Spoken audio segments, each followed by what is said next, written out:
Ben, j'aimerais vous dire que nous sommes appelés en tant que chrétiens, même si nous ne voyons rien, à voir comment c'était, comment ça va être. Vous avez compris cela?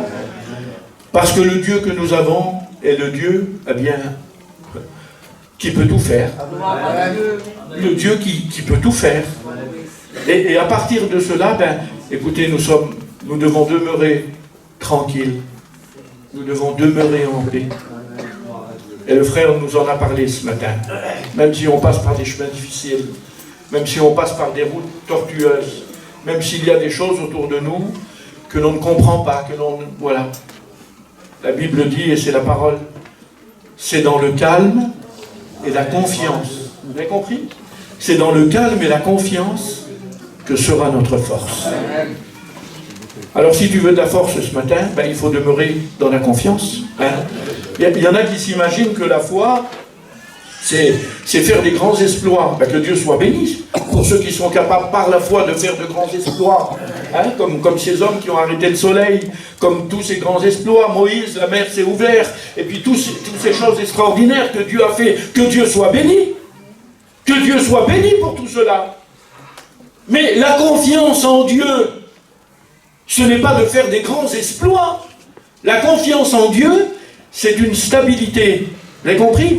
On n'est pas comme ça. Vous avez vu, comme un baromètre, ou comme les vagues de la mer, hein, qui bougent, qui un jour là, un jour là, un jour là.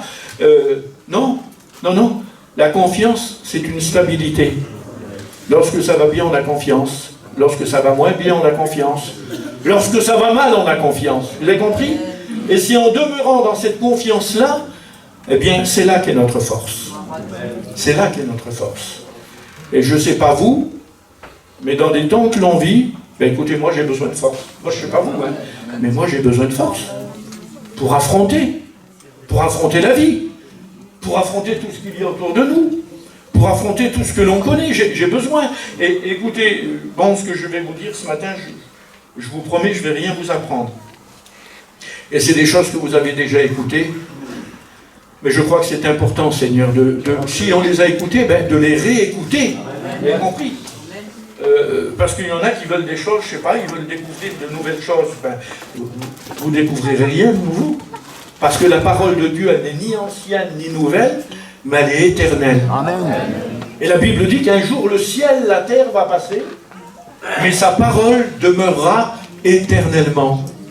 Et c'est inutile d'essayer, parce qu'il y en a qui voudraient autre chose. Hein, on le sait, il y en a qui voudraient des nouvelles réunions, une autre façon je sais pas, de faire les réunions, une autre façon d'exprimer. Mais non, il n'y a pas d'autre façon. Il n'y a pas d'autre manière. Nous avons reçu de nos anciens un enseignement qui eux-mêmes ont reçu, non pas de vie et lumière, qu'ils ont reçu de la parole de Dieu, la parole de Dieu. Et nous avons eu la grâce, pour les plus anciens parmi nous, eh bien d'être enseignés par nos anciens. Et nous avons gardé, parce que la parole de Dieu dit, garde ce que tu as appris, sachant de qui tu les as appris. Et nous savons de qui nous avons appris l'enseignement de la parole de Dieu. Nous savons que nos anciens, c'était des hommes stables, des hommes appuyés sur la parole de Dieu. Vous avez compris? Des hommes, eh bien, où on trouvait en eux de la sécurité. Et à cause de la sécurité qu'il y avait en eux, eh bien, nous avons découvert que cette sécurité, ils ne l'avaient pas à cause qu'ils s'appuyaient sur leur propre intelligence ou leur propre parole, mais à cause qu'ils s'appuyaient sur la parole de Dieu. Amen. Et à cause de cela, nous avons compris que c'était bon. Et nous avons suivi leurs pas. Nous avons enclenché les pas derrière eux. Et si ce matin nous sommes là, eh bien, c'est à cause de ceux qui ont travaillé avant nous, qui ont resté appuyés sur la parole de Dieu. Et c'est ce que nous voulons faire. Nous voulons rester appuyés sur la parole de Dieu. Vous avez compris? Jusqu'à ce que le Seigneur revienne. Et je vous promets, le Seigneur n'en a pas pour longtemps. Non, Jésus l'a dit. Jésus l'a dit. Il a dit, écoutez, vous savez reconnaître les saisons quand même. Lorsque le vent arrive de là, vous savez qu'il va faire beau temps. Lorsqu'il arrive de l'autre côté, vous savez qu'il va pleuvoir. Lorsqu'il y a ceci, il dit Jésus, mais vous savez reconnaître les temps. Alors à plus forte raison, eh bien il en sera à la venue du Fils de l'homme. Il y aura des temps, il y aura des signes. Il y aura, eh bien, des repères. Et le Seigneur dit, appuyez-vous sur ces signes. Appuyez-vous sur ces repères. Parce que lorsque vous verrez ces choses arriver, levez vos têtes. Parce que votre délivrance arrive. Votre délivrance arrive. Hein? Moi, je me rappelle, on a été élevés dans la vie chrétienne, dans la mission. Et puis, je me rappelle, avant, il n'y avait pas de GPS, il n'y avait pas de téléphone portable, il n'y avait rien. Et puis, les frères qui nous dirigeaient, qui conduisaient les groupes, pour montrer les places, ils faisaient des traces. Hein? Tsaïri, pour des patries. Je ne sais pas en quelle langue je vais le dire, moi. Mais ils faisaient des traces, les vieux. Hein? Comme ils tournaient à droite, ils mettaient ils mettaient des mottes de terre. Tsaïri, ils ont en rouge des patries, en cinto, je ne sais pas, c'était ça comme ça. Et puis les vieux savaient, eux, ils connaissaient. Alors ils suivaient. Comme fallait tourner à droite, ils tournaient à droite. Ils avaient vu là, le repère. Comme fallait tourner et sans GPS, sans téléphone portable, ils arrivaient exactement sur la place sans se perdre. Parce qu'ils avaient suivi les repères. Et je vous promets que si on suit les repères de la parole de Dieu, nous arriverons au ciel sans encombre. Parce que Dieu nous a laissé des repères. Et nous sommes plus près de son retour que lorsque nous avons cru. Jésus revient nous chercher.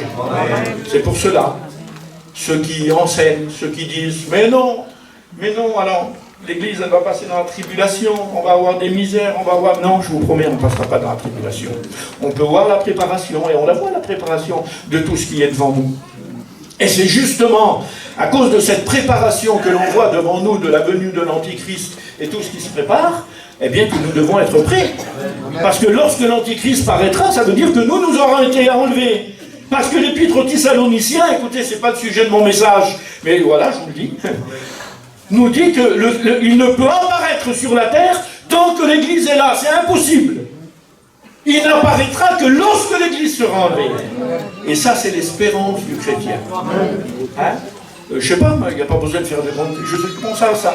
Pour ceux qui disent, on passe comme ça à la grande tribulation. Écoutez, je vous le dis ce matin avec respect, mais le jour où vous vous êtes mariés et que vous avez présenté, que vous êtes revenus, vous avez présenté votre épouse à vos parents. Elle était comment, votre épouse? Dites-moi. Elle avait des savates dans les pieds? Elle avait les cheveux comme ça, attachés comme ça? Elle avait, je sais pas moi, un tricot avec des mains, elle était déchirée, elle avait un œil comme ça, elle était comment? Ah ben non, elle n'était pas comme ça, hein. Certainement pas. Hein. Moi, je me rappelle de mon épouse, elle était belle. Elle est encore belle, mais elle était belle. Ben oui, c'est normal. C'est normal, l'épouse, elle est présentée avec toute sa beauté. Parfaite, sans ride, dit la parole de Dieu. Sans tache, sans blessure. Mais vous comprenez bien que les pauvres malheureux qui vont vivre et subir tout ce que la terre attend, la grande tribulation et tout le restant, lorsqu'ils vont en sortir, ceux qui pourront en sortir, je vous garantis qu'il va y avoir de grands dommages. Alors Dieu ne veut pas une église blessée, une église avec non, il veut une épouse parfaite, dans toute sa beauté. Et la gloire de Jésus, ça sera de présenter son épouse à son Père parfaite. Vous avez compris cela? Alors nous attendons non pas la grande tribulation dit l'Antéchrist, mais nous attendons Jésus. Mais nous sommes sur la terre, et il nous faut lutter, il nous faut combattre, il nous faut aller de l'avant, il nous faut persévérer. Hein? Et puis, je ne sais pas vous, mais écoutez, lorsque là, voilà, on marche, on persévère, on avance, mais il y a des moments bien, où on est saisi par des fatigues, des fatigues spirituelles. On en parlait il y a quelques jours avec un frère, un frère chrétien.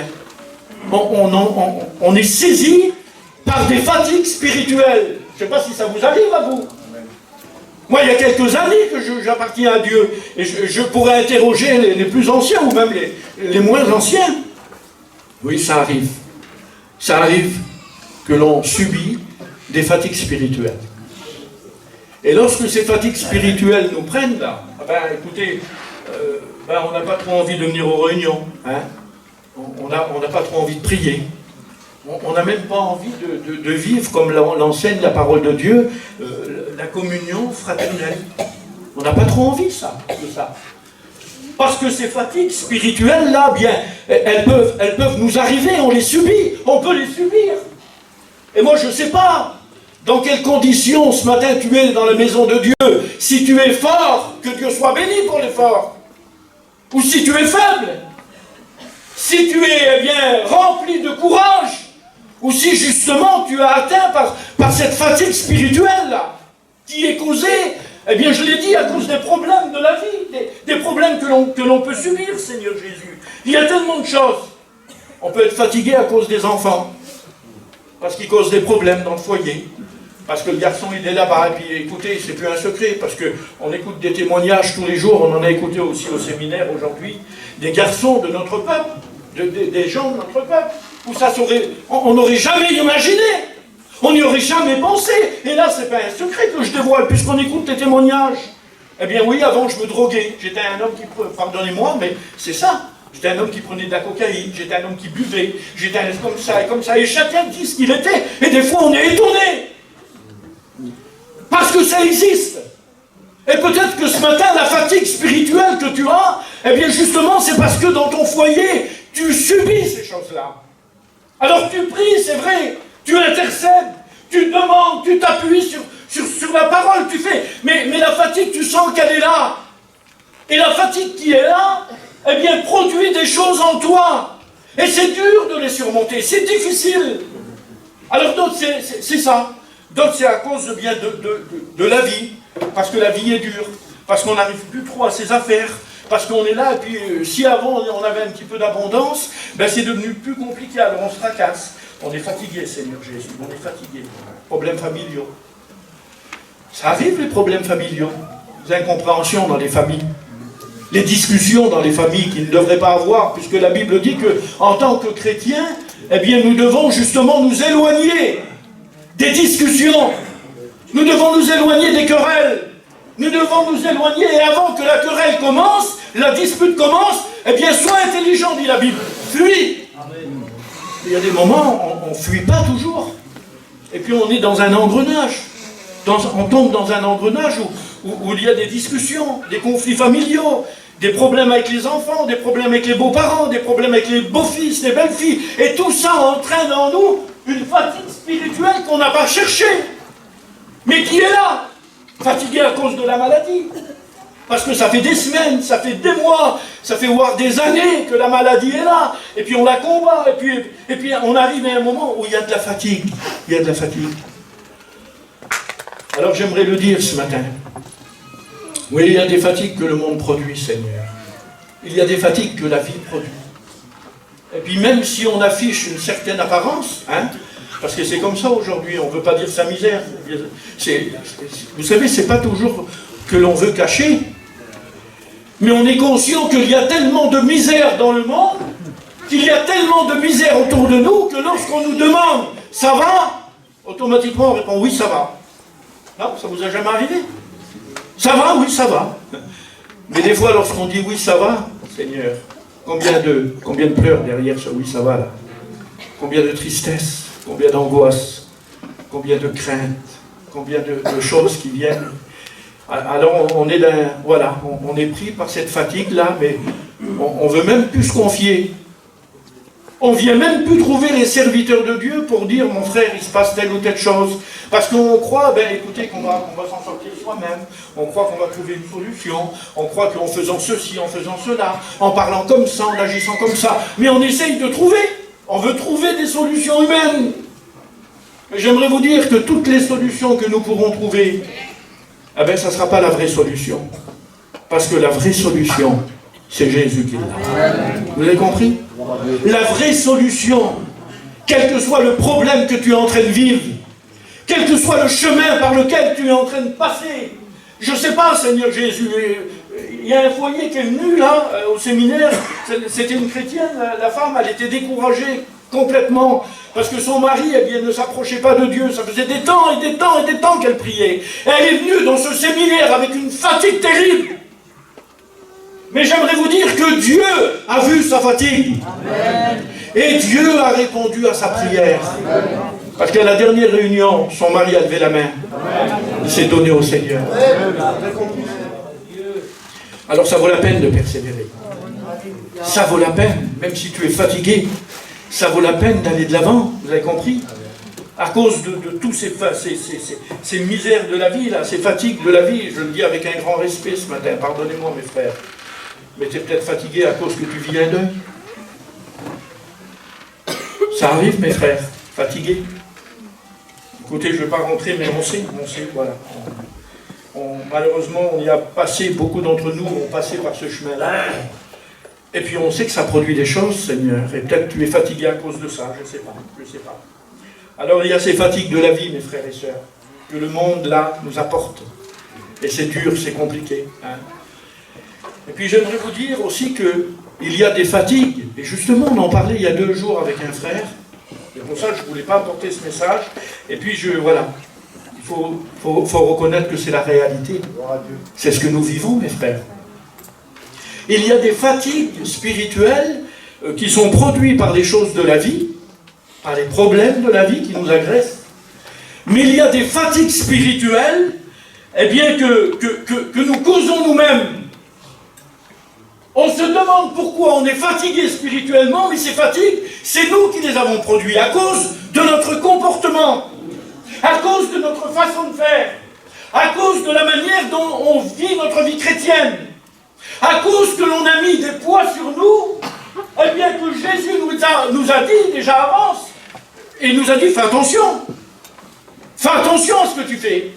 Fais attention à ce que tu mets sur tes épaules, parce qu'il y a des poids, mes frères et sœurs, que l'on met sur nos épaules, hein, et puis qui sont après lourds à porter. Écoutez, je ne vais pas rentrer dans... Voilà, mais vous le savez de toute manière. Ben oui, si...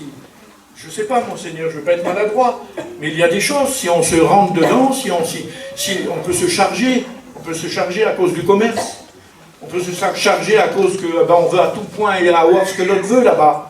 On peut se charger à cause qu'on... Et puis il y a tout un tableau, et vous connaissez. Et à cause justement de ces poids-là, de ces poids qu'on prend, eh bien on se retrouve un jour où on n'a plus la force de venir à la réunion tellement qu'on est fatigué. Où on n'a plus la force de prier. Où on n'a plus la force d'aller visiter nos frères et nos sœurs, et pourtant, c'est ce que l'on a besoin. On a besoin, eh bien, d'être en communion, d'avoir une communion fraternelle. Parce que la vie chrétienne, vous l'avez compris, on ne peut pas la vivre tout seul. On ne peut pas la vivre comme un ermite. On ne peut pas la vivre enfermée dans une grotte là-bas. La vie chrétienne, on la vit bien sûr en communion avec notre Dieu, et c'est ce qui est important, mais on la vit aussi en communion avec l'Église. On la vit en communion avec nos frères et avec nos sœurs. Vous avez compris ? Parce que la communion, si on a la communion avec Jésus, si on a la communion avec Dieu, automatiquement, notre communion avec Dieu nous portera à avoir une communion avec nos frères, avec nos sœurs et avec l'Église. Mais si nous n'avons pas de communion entre nous, si nous n'avons pas de communion avec l'Église, ça veut dire que notre communion avec Dieu est à revoir. Pardonnez-moi, mais c'est comme ça. Ça veut dire que notre communion avec Dieu est à revoir. Parce que si j'ai une communion avec Dieu, alors je désirerai voir mes frères. J'aurai un désir de voir mes sœurs. J'aurai un désir de voir mes pasteurs. J'aurai un désir de voir mon Église. Et mon Église, je ne l'abandonnerai pas, parce que la Bible dit, et c'est la parole de Dieu qui dit, n'abandonnez pas votre assemblée. Parce que Dieu a établi des choses. Vous avez compris ? Dieu n'est pas le Dieu du désordre, mais le Dieu de l'ordre. Où on ne fait pas ce que l'on veut, où on ne parle pas comme on veut, où on n'agit pas comme on veut, où on ne se comporte pas comme on veut. Alors il a donné des instructions dans sa parole. Vous avez compris ? N'abandonnez pas votre assemblée. Vivez en paix tant que cela est possible. Recherchez la paix. Ah oui, il y a des choses à rechercher. Mais à cause qu'on a manqué de recherche, à cause que on a voulu faire comme nous on voulait, on s'est dit, bah tiens, si je fais ça, si je vais là-bas, c'est pas grave. Alors écoutez, ici il n'est pas question, je ne vous parle pas de péché ici. Hein. Je ne suis pas en train de vous parler parce que nous sommes des chrétiens et nous n'acceptons pas le péché. On peut trébucher. Il y a un homme de Dieu qui disait, il y a une différence entre celui qui marche dans la boue et celui qui tombe dans la boue. Vous avez compris ? Marcher dans la boue, ça veut dire avoir une position. Continuer. Et là, je vous promets que celui qui sera dans cette condition-là, lorsque Jésus reviendra, il ne partira pas. Pardonnez-moi, mais c'est l'enseignement de la parole de Dieu. Mais c'est celui qui peut trébucher, ça peut arriver, trébucher dans la marche, de trébucher et de tomber dans la boue. Et celui-là qui tombe dans la boue et qui dit « Seigneur, qu'est-ce que j'ai fait ?» qui se repent de tout son cœur. Parce que la Bible dit que Dieu résiste aux orgueilleux, mais il fait grâce aux humbles. Et la Bible dit que nous avons un avocat auprès du Père. Vous avez compris? 1 Jean, l'épître de Jean nous dit « Si nous marchons dans la lumière, comme il est lui-même la lumière, alors nous sommes mutuellement en communion avec lui, et le sang de Jésus, son Fils, nous purifie de tout péché. » Vous avez compris ça?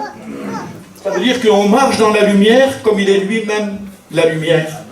Et même malgré nos imperfections, même malgré nos défauts, même malgré... Nous voulons marcher dans la lumière. Nous n'acceptons pas les ténèbres.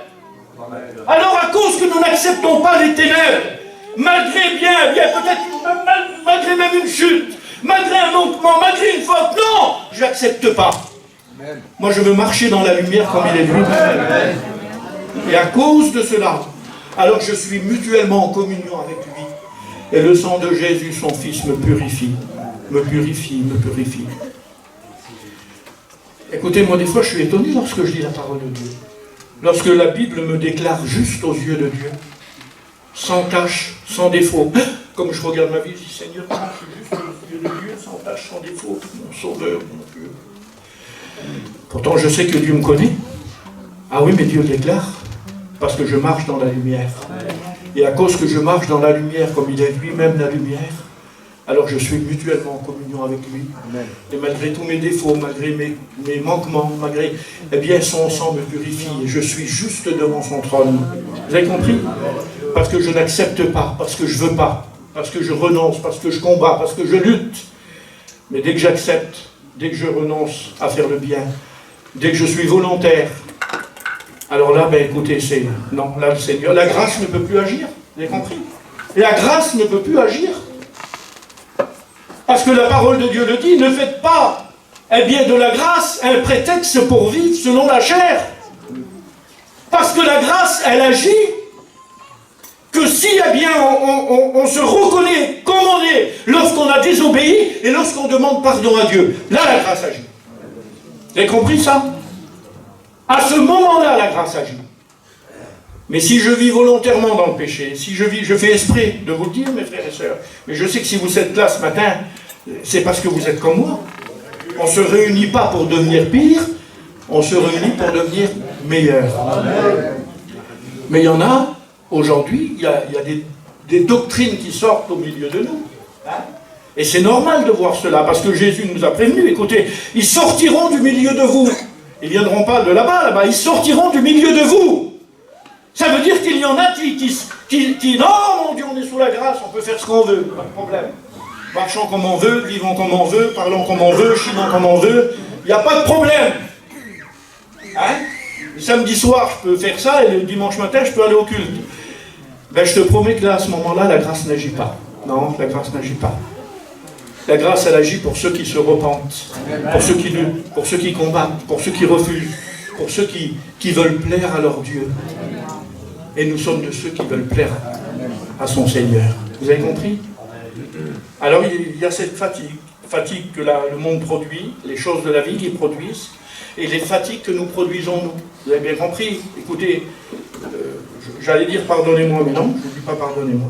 Pourquoi je vais vous dire pardonnez-moi? Non, non. Mais si moi je vais chiner du matin au soir, vous avez bien compris? 7 jours sur 7, comment je vais faire pour aller en réunion le soir? Comment je vais faire pour prier? Alors je vous prends cet exemple-là, parce que malheureusement je sais que notre peuple, en général, dans sa généralité, c'est pas une région là, c'est pas un coin de la France, c'est notre peuple en général, ça englobe tout le monde. Eh bien je sais qu'il y a beaucoup à lutter pour ça, il y a beaucoup à lutter. Et puis si je dis, mais Seigneur, comment ça se fait que j'ai plus la force de prier? Comment ça se fait que le soir, au lieu de venir à la réunion, je cours dans mon lit là-bas? Ben oui, mais écoute, tu t'as peut-être trop chargé. Et c'est pour ça que tu es fatigué aujourd'hui. Pour ça que ta vie chrétienne a diminué. Pour ça que tu n'as plus la force de prier. C'est pour ça que... Vous avez compris cela? Il y a des choses que l'on se met sur le dos qui nous apporte une fatigue. Et c'est notre faute à nous. C'est à cause de nous.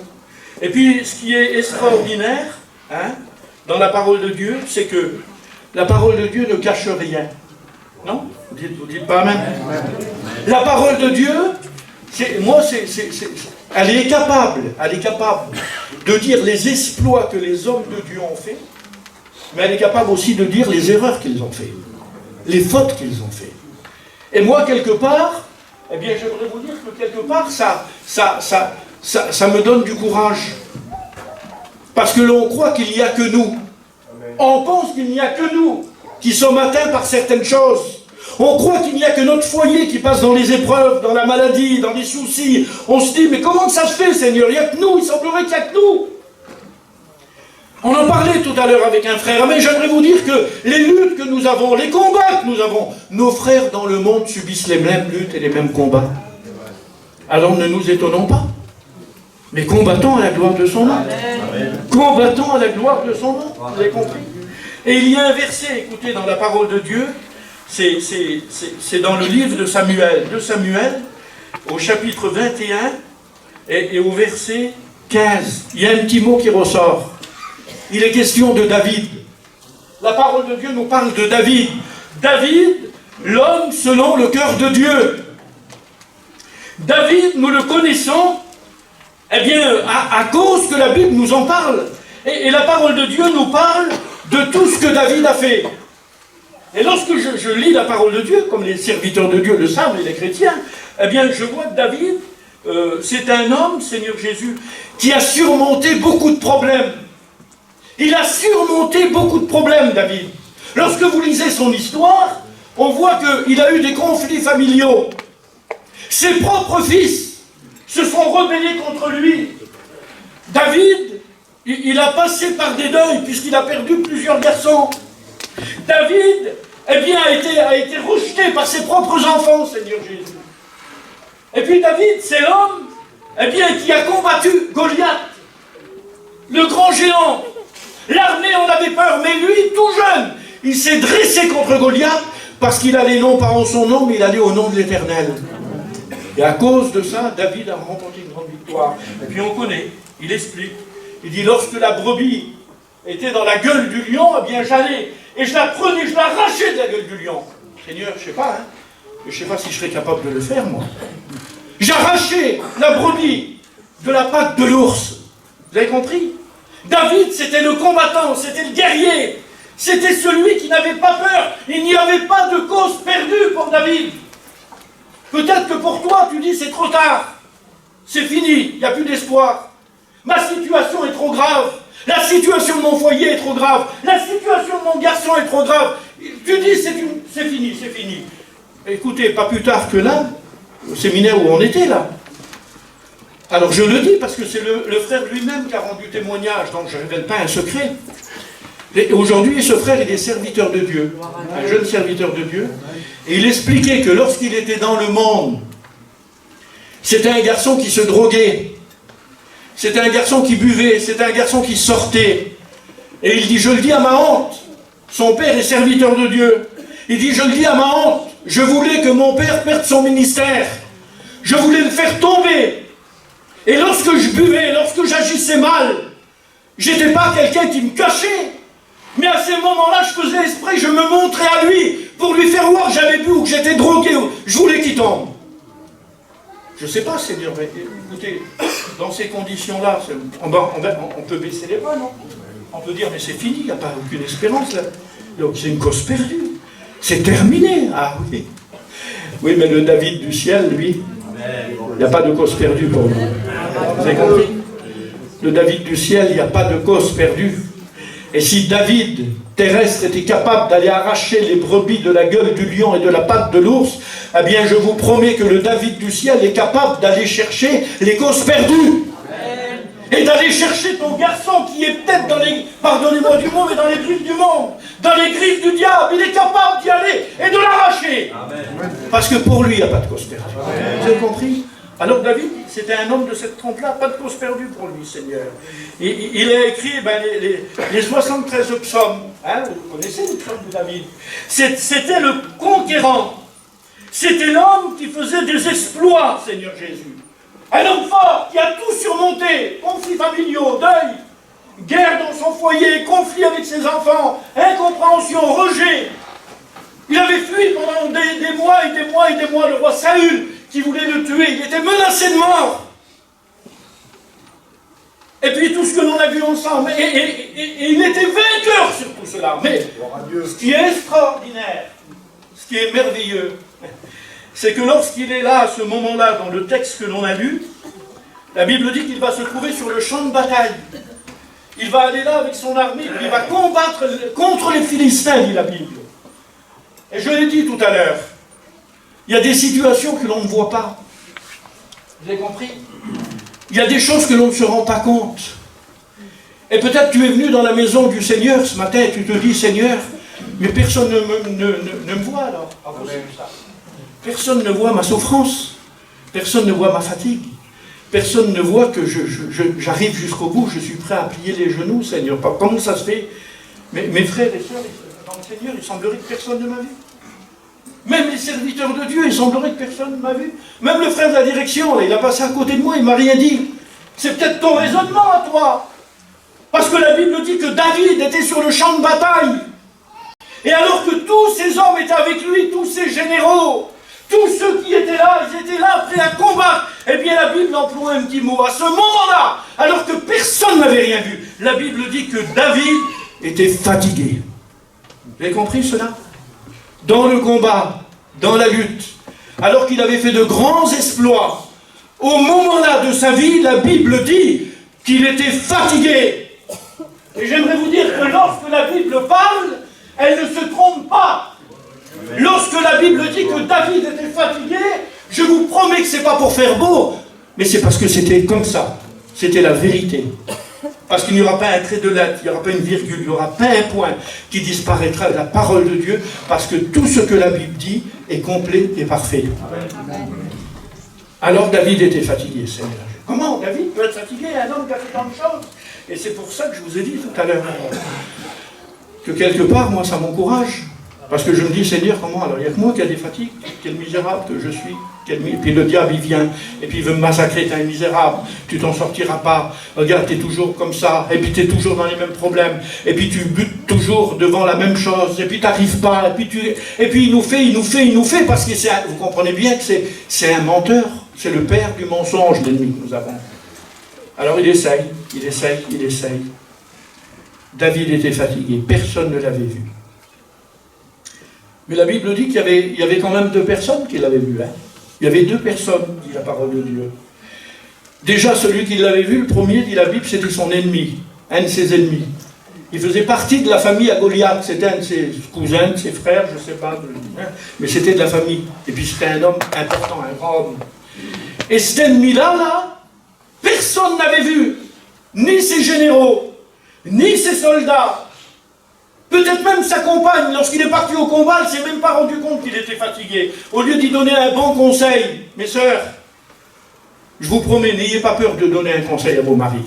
N'ayez pas peur, surtout si c'est un bon conseil. N'ayez pas peur de donner un conseil à vos maris. Si vous voyez qu'il est fatigué, conseillez-le. Si vous voyez qu'il y a des choses qui ne vont pas dans sa vie, conseillez-le en disant, ça ne va pas. Ça ne va pas ce que tu fais. Ça ne va pas ce que tu dis. Ça ne va pas de la façon dont tu te comportes. Ça ne va pas de la manière dont tu es en train de te charger. Tu vas être fatigué si tu continues comme ça. Conseillez vos maris, mes sœurs. La Bible dit qu'un jour, le Seigneur nous a unis, et de 2 personnes, nous sommes devenus une seule personne. Ça veut dire que si nous nous aimons, nous devons aimer celui ou celle qui est à côté de nous, parce que nous formons une seule personne. Et la Bible dit, personne n'a jamais haï son propre corps. Ah ben oui, hein. Ben oui, bien sûr qu'on l'aime, notre corps, Seigneur. On lui donne à manger, on lui donne à boire, on le fait reposer, on le lave, on le parfume, on lui met de la crème pour les rides, hein, on fait tout, on lui fait des frisettes, on fait des... je sais pas quoi, moi. Je sais pas. On aime bien notre corps, non? Ben oui.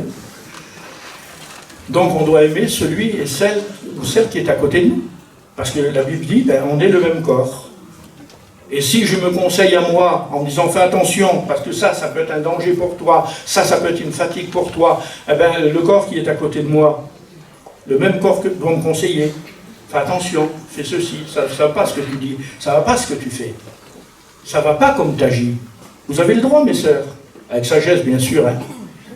L'alcool avec modération. Mais il faut le faire. Il faut le faire, nous sommes appelés, vous êtes appelés à ça. Et la personne, même sa femme, elle n'avait même pas vu sa fatigue. Et puis lorsqu'il est venu sur le champ, là-bas, bataille, l'ennemi, famille de David qui était là, parce que l'ennemi, je vous promets que l'ennemi ne fait pas de cadeaux. Hein. Ne croyez pas que l'ennemi est gentil. Hein. Ne croyez pas que l'ennemi est gentil. Ne croyez pas qu'il va se contenter, écoutez, je le dis, mais tant pis, je vous le redis. Ne croyez pas qu'il va se contenter de votre âme. De perdre votre âme, il n'y a pas plus important que l'âme, l'éternité, mon Jésus. Qu'est-ce qu'on ferait sans l'éternité, mes frères, mes sœurs? Qu'est-ce qu'on ferait sans l'espérance que Dieu nous a donnée? L'éternité, là où nous reverrons tous ceux qui nous ont devancés. C'est une espérance qui est en nous, qui est forte, qui est forte, qui est forte. Gloire à Dieu, amen. Mais je vous promets, le diable est méchant. Et il veut tout faire perdre. Il veut tout faire perdre. Il veut tout faire perdre. Et il ne se contente pas de faire perdre votre âme. Ah non, pas du tout. Un jour, j'étais en mission, j'étais en Italie, et puis il y avait un foyer chrétien, hommes et femmes. Et puis ça faisait un moment que ça, je vous le dis parce que voilà, je suis poussé de vous le dire, alors je vous le dis. Je voyais que ça faisait quelque temps qu'il y avait un déclin spirituel. Un déclin spirituel. Parce que les pasteurs, c'est pas des clistères. Ils ne guettent pas, ils ne regardent pas. Mais la Bible dit que le bon arbre porte de bons fruits. Le mauvais arbre, malheureusement, il porte du mauvais fruit. Et il dit, c'est à leurs fruits que vous les reconnaîtrez. Donc, sans faire le clisto ou quoi que ce soit, moi, comme je vois un pommier, j'ai c'est un pommier, je ne me trompe pas. Puis si la pomme dessus, elle est gâtée, j'ai il y a des pommes, mais alors, ils ne sont pas terribles, les pommes, ils sont gâtés. Parce que le fruit démontre ce que là est. Et malheureusement, ce foyer allait dans un déclin terrible, Seigneur. Dans un déclin. Et je les ai appelés tous les deux. Je dis, venez voir. Il faut que je vous parle. Je dis, vous êtes sur un mauvais chemin. Et si vous continuez comme ça, vous allez perdre le Seigneur. Vous allez retourner dans le monde. Je dis, toi, ma sœur, c'était une femme qui te choravait avant de se convertir. Il vivait de chorépène. Je dis, toi, ma sœur, je dis, tu vas retourner de Chorav. Mais non, qu'est-ce que tu dis? Je dis, tu dis que c'est impossible, je te promets. Si vous laissez Dieu, tu vas retourner de Chorav, toi. Et je dis, toi, mon frère, je dis, si vous laissez Dieu, je dis, tu vas être un homme, tu vas te donner à la boisson. Je dis, tu vas être un alcoolique, tu vas trop de temps. Je dis, voilà. Mes frères, il y a des moments, vous savez, un serviteur de Dieu, il n'est pas dur. Le serviteur de Dieu, il essaye d'aider lorsqu'il voit qu'il y a du danger pour les brebis. Vous avez compris? Nous sommes les gardiens du troupeau. Serviteurs de Dieu qui sont établis, ils ont la charge de garder le troupeau. Et lorsqu'une brebis est en danger, on n'a pas le droit de faire l'innocent. On n'a pas le droit de faire celui qui n'a rien vu.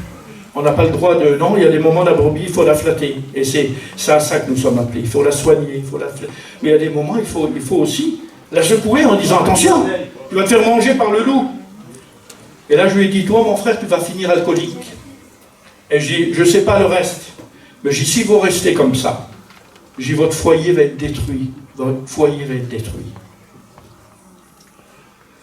Quelque temps a passé, et malheureusement, ils n'ont pas écouté le conseil. Je vous le dis, vous êtes des chrétiens, mes frères et sœurs. Puis même s'il y a quelqu'un qui n'est pas encore engagé, vous savez, nous, on n'a rien à cacher. Hein. Les chrétiens, on n'a rien à cacher. On est capable de dire le bien qu'on a fait, mais aussi on est capable d'avouer nos fautes. Hein. Il n'y a pas de problème à ça. Il n'y a pas, voilà. Et malheureusement, quelques temps après, ils ont retourné dans le monde. Ah oui. Ben, j'aimerais vous dire, aujourd'hui, elle a été Rochorov, bien sûr. Alors au départ, les premières maisons qu'elle a fait, c'était bien, mais à la troisième maison, ben, elle a tombé Schtildi, elle était en prison. Et puis le peu qu'ils avaient gagné, tout a parti dans les avocats, à tel point qu'aujourd'hui, ils sont dans des dettes vis-à-vis des avocats où ils n'arrivent plus à s'en sortir. Ils n'arrivent plus à faire face. En tant que chrétiens, ils vivaient une vie merveilleuse. Il n'y avait pas d'abondance, de feux d'artifice, mais il leur manquait rien. Aujourd'hui, ils n'ont même plus de sous pour faire à manger. Ils n'ont plus d'argent pour faire à manger. Vous pensez que c'est possible, ça? Ah ben, je vous promets, ils n'ont plus d'argent pour faire à manger. Parce qu'ils sont constamment, elle est constamment, je te le dis. Puis là-bas, en Italie, on est comme les bracelets chez nous, là. Mais sauf qu'il n'y a pas de bracelet, mais ils sont là, ils vous contrôlent toutes les heures, toutes les minutes, Je te l'ai dit il y a des années. Son mari aujourd'hui, je vous le dis mes frères et sœurs, pour vous montrer, parce que le diable est méchant, c'est pour ça que je vous dis ça. Son mari aujourd'hui, c'est un alcoolique invétéré. Un alcoolique invétéré. Il est capable de boire avec un clochard qui a un litre de vin, il est capable de chouraf pour dire de boire. Vous vous rendez compte? Un homme, c'était quelque chose de merveilleux. Et il s'est passé des choses dans ce foyer-là, j'ose même pas vous le dire, parce que, voilà, on est des voyageurs, mais il s'est passé des choses très très graves. Où aujourd'hui, ce foyer, ils sont ensemble, mais en réalité, ils ne sont plus ensemble, ils ne vivent plus, parce qu'il s'est passé des choses très graves. Ah oui, parce que le diable est comme ça, mes frères et sœurs. Il ne veut pas seulement détruire l'âme, il ne veut pas seulement prendre l'âme des chrétiens, mais il veut détruire leur foyer. Vous avez compris? Il veut détruire leur foyer, il veut détruire leurs enfants, il veut détruire même leur corps. Comment? Qu'est-ce que tu dis? Le corps, il n'en a rien à foutre, le diable. Ben, je vous promets que le diable, il ne se contente pas de ton âme, il veut même détruire ton corps. Il veut trop faire tomber dans l'alcool, dans la drogue, dans je ne sais pas dans quoi, moi. Vous dites, mais il exagère, c'est la réalité. C'est la réalité, mes frères et sœurs. Je vous dis ça pour vous dire que le diable est méchant. Mais nous avons avec nous celui qui a vaincu le diable. Vous avez compris?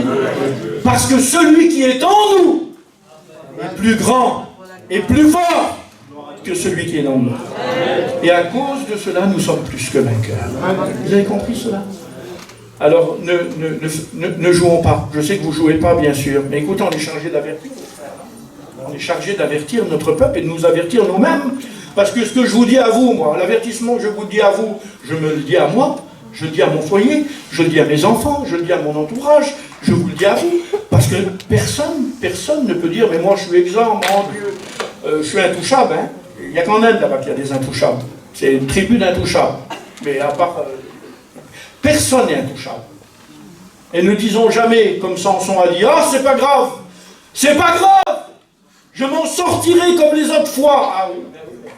La Bible dit qu'il ne savait pas que l'Éternel s'était retiré de lui. Comment c'est grave, ça? Comment c'est grave, notre Dieu? Eh bien, nous voulons avancer, nous. Nous voulons avancer. Nous voulons persévérer. Et si nous sommes là ce matin, c'est parce que nous voulons aller de l'avant. C'est parce que nous voulons persévérer. Et même si tu es fatigué, la Bible dit qu'il donne de la force à celui qui est fatigué.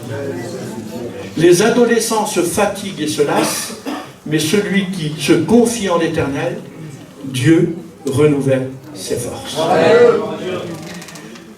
J'arrête. Encore 2 minutes et j'arrête.